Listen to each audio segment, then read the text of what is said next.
నమస్కారం. నా పేరు శ్రీరామ్ శర్మ. ఒక్కసారి ఎవరైనా జనరల్ పవర్ ఆఫ్ అటార్నీ ఒకరికి ఇచ్చిన తర్వాత సదరు జీపీఏ హోల్డర్ రియాక్ట్ అయ్యి అతను జీపీఏలో ఉండే పనులు చేసిన తర్వాత జీపీఏ క్యాన్సిల్ చేసినా కూడా అతను చేసిన అగ్రిమెంటు క్యాన్సిల్ కాదు అని గౌరవ సుప్రీంకోర్టు ఇద్దరు జడ్జిల ధర్మాసనం జస్టిస్ సుధాంశు దునియా, జస్టిస్ కె వినోద్ చక్ర ఒక తీర్పు ఇవ్వడం జరిగింది. ఇది రవికిరణ్ వర్సెస్ ఎస్ కుమార్.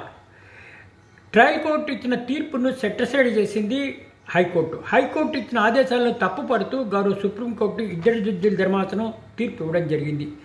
ఇది ఎస్ కుమార్ జీపీఏ ఇచ్చాడు రవికుమార్కి అక్టోబర్ 15, 2004లో.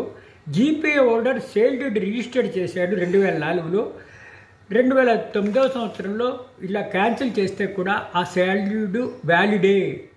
జీపీఏ పవర్లో ఉంటుండగా రిజిస్ట్రేషన్ చేసిన తర్వాత general power of attorney cancel చేస్తే during tenure of the GPA ఏ పని చేసినా అది అప్లికబుల్, ప్రిన్సిపల్ దాన్ని ఇంప్లిమెంట్ చేయాల్సిందే అని ఈ తీర్పు ఇవ్వడం జరిగింది.